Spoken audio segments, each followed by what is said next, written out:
శ్రీమాత్రే నమ. జయ గురు దత్తాత్రేయ నమ. ఈ వీడియోలో మనం నూతన సంవత్సర కానుకగా 2024 సంవత్సరం జనవరి నెలలో వృషభ రాశి వారికి మాస ఫలితాలు ఏ విధంగా ఉంటాయి అన్న విషయాన్ని పరిశీలిద్దాం.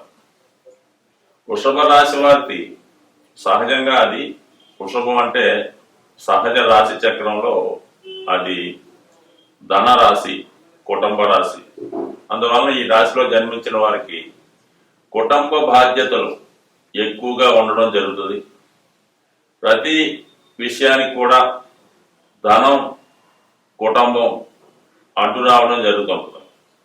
విద్యార్థి దశలోనో, వివాహ విషయంలోనో, ఏదైనా కొనే విషయంలోనో ఏదో ఒక వ్యతిరేకత కుటుంబ సభ్యుల నుంచి రావడం, లేదా తగిన ధనం లేకపోవడం వల్ల ముఖ్యమైన కార్యక్రమాలు వాయిదా పడటం ఎక్కువగా ఈ వృషభ వారి రాశి వారి జీవితంలో జరుగుతుంటాయి. ఎంత కష్టపడినా కూడా ఆ కష్టానికి తగిన ఫలితాన్ని వీళ్ళ అనుభవించలేకపోతుంటారు. ఒక విధంగా వీళ్ళ అభివృద్ధి నిరోధక శక్తులు వీళ్ళ కుటుంబ సభ్యులే అని చెప్పచ్చు. ఎక్కడో దూర ప్రాంతంలో ఉద్యోగం వచ్చినా, ఒక విదేశీ వెళ్ళినా కూడా ఎవరో ఒకరు వీళ్ళకి వెళ్లకుండా ఆఫ్ చేయడం, వద్దని చెప్పడం జరుగుతూ ఉంటుంది. అలాగే వీరికి కూడా ఏదో రెస్పాన్సిబిలిటీ, మదర్స్ని చూసుకోవడమో, తండ్రి గారిని చూసుకోవడమో, లేదంటే వేరే ఎవరన్నా డిపెండెంట్గా ఉంటే వారి వల్ల ఎక్కువగా కుటుంబ బంధాన్ని వదిలి వెళ్ళలేకపోతుంటారు. ఈ విధంగా వీళ్ళ జీవితాన్ని వీళ్ళే చాలా వరకు నాశనం చేసుకుందాం అంటాం, కానీ మరి త్యాగం చేయడం అనుకుందాం. ఆ విధంగా కుటుంబానికి జీవితాన్ని త్యాగం చేసి ఓ సాధారణ జీవితం గడుపుతూ ఉంటారు. కొంతమంది ఆ కుటుంబంలో వచ్చినటువంటి వారసత్వంగా వచ్చే వ్యవసాయాన్ని చేయడం, చిన్న గ్రామ సంబంధించిన వరకు ఒక సర్పంచ్ వరకు పాలిటిక్స్ లో పాల్గొనడం, గ్రామ వ్యవహారాలు చక్కబెట్టడం, ఇవి కూడా చేస్తూ ఉంటారు. ఎక్కువగా వడ్డీ వ్యాపారం కానీ, వ్యవసాయం కానీ, పౌల్ట్రీకి సంబంధించినవి అంటే కోళ్ల ఫారం, పశువుల పెంపకం, డైరీ ఫారం లాంటి, చేపల చెరువులు ఇలాంటివి చేస్తూ ఉంటారు. అలాగే కొంతమంది వెటర్నరీ డాక్టర్, AGBSC లాంటివి కూడా చదివి అదే ప్రాంతంలో ఎక్కడ పుట్టారో అదే ప్రాంతానికి సేవ చేస్తూ అక్కడే వీళ్ళ యొక్క జీవితాన్ని గడుపుతూ ఉంటారు. అటువంటి వారికి మరి ప్రస్తుతం గ్రహాల స్థితి జనవరి నెలలో ఏ విధంగా ఉందనుకుంటే, మరి శుక్రుడు చాలా వరకు అంటే 19వ తారీఖు జనవరి వరకు సప్తమ స్థానంలో ఉండి అనుకూలంగా ఉండడం జరిగింది. అంటే వివాహ సంబంధించిన విషయాలు, పార్ట్నర్కు సంబంధించిన విషయాలు, ఆర్థిక సంబంధించిన విషయాలు మీకు అనుకూలంగా ఉండే అవకాశం ఉంది.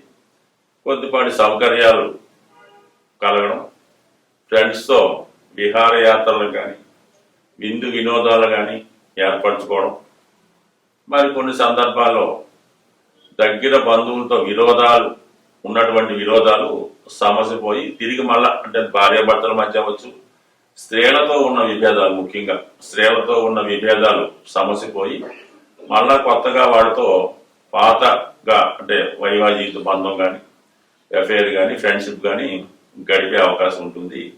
సో శుక్రుడి యొక్క ప్రభావం అంటే శుక్రుడు మేషరాశిలో, శత్రు రాశిలో ఉన్నప్పుడు ఈ విధంగా జాతకుడికి ఇతరుల మీద వ్యామోహం కలగడం, ఇతరుల యొక్క ఆస్తిని పొందాలనుకోవడం, ఇతరుల యొక్క సొత్తుని అనుభవించాలనుకోవడం జరుగుతూ ఉంటుంది. సాధ్యమైనంత వరకు అటువంటి అంటే వృషభ రాశి వారికి ఇతరుల యొక్క ఆస్తిని, ఇతరుల యొక్క సొత్తు మీద వ్యామోహం కలిగినప్పుడు వారు పతనాన్ని వారే కోరుకోవడం జరుగుతూ ఉంటుంది. కాబట్టి సాధ్యమైనంత వరకు మీకున్న దాంట్లో మీరు తృప్తి పడితేనే మంచిది. ఇక ఏకైక మంచి ఫలితాన్ని ఇచ్చే గ్రహం ఈ రాశి వారికి ఈ నెలలో మరి కేవలం రాహు. 11వ స్థానంలో ఉన్నటువంటి రాహు మీకు విదేశ మిత్రుల వల్ల, ఇతర కమ్యూనిటీ స్నేహితుల వల్ల, అలాగే మీరు చేస్తున్నటువంటి వృత్తిలో అదనపు ఆదాయం లభించడం, మీరు ఊహించిన దానికన్నా ఎక్కువ ధనాన్ని, లాభాన్ని ఈ సమయంలో పొందే అవకాశం ఉంది. అంటే రాహు లాభస్థానంలో ఉండడం, కెమికల్స్, ఎరువులు, ఫెర్టిలైజర్స్, లిక్కర్స్, అలాగే వీటి మీద రహస్య ఆదాయం పెరుగుతూ ఉంటుంది. మరి ఆ రాహు రేవతి నక్షత్రం మీద సంచరించడం వల్ల వ్యాపార పరంగా అదనపు ఆదాయం కోసం కొత్త కొత్త ఆలోచనలు, కొత్త కొత్త ప్రయోగాలు చేస్తుంటారు. ఇప్పటి వరకు ఎవరు చేయని విధంగా ధనాన్ని సంపాదించే ప్రయత్నంలో కొత్త నడవడిక, కొత్త ఊహలు, కొత్త ప్రయోగాలు చేస్తూ ఉంటారు. వాటిలో చాలా వరకు సక్సెస్ అవ్వడం, మరి ధనాధిపతి మీద ధనాధిపతి అయినటువంటి బుధుడు నక్షత్రం మీద లాభస్థానంలో రాహు సంచలనం ఉంటుంది. జాతకుడికి ధనయోగాన్ని ఏర్పడడం జరిగింది.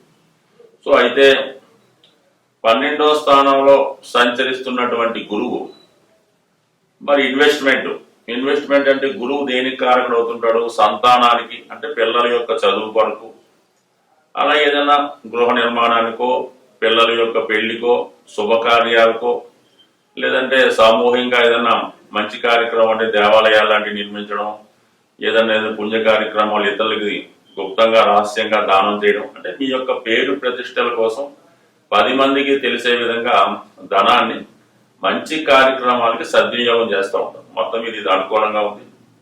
అయితే మీకు 8వ స్థానంలో మరి నెల నూతన సంవత్సర ప్రారంభంలో మరి 3 గ్రహాలు సంచరిస్తున్నాయి. అయితే ఒకటి ధనాధిపతి 8వ స్థానం కాబట్టి ఆకస్మిక ధనలాభం కలిగే అవకాశం ఉంది. మరి ధనాధిపతి రవితో కలిసి ఉండడం వల్ల ప్రభుత్వ మూలకంగా ధనాదాయం, కుజుడితో కలిసి ఉండడం వల్ల అంటే 7వ వ్యయాధిపతితో కలిసి ఉండడం వల్ల భర్త లేదా భార్య మూలకం కావచ్చు, భూములు స్థిరాస్తుల మూలకంగా అంటే ఎప్పుడో మనం ఇన్వెస్ట్ చేసి మర్చిపోయిన ధనం కానీ, అకస్మాత్తుగా భూముల విలువ పెరగడం వల్ల కానీ మీ యొక్క ఆస్తి అనుకోకుండా పెరిగే అవకాశం ఉంది. అదే ఆకస్మిక ధనలాభం జరిగే అవకాశం ఉంది. అలాగే శని యొక్క స్థితి, శని 8వ స్థానంలో ఉన్నప్పుడు జాతకుడిని కింద స్థాయి నుంచి పైకి తీసుకెళ్ళడం గలడు, పై స్థాయి నుంచి కిందకి పడవేయడం గలడు.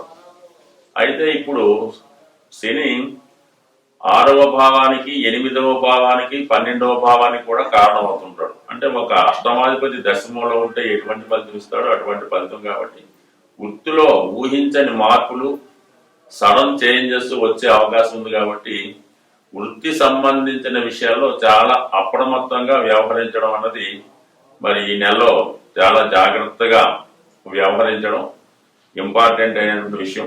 అది జాగ్రత్తగా వ్యవహరించాలి.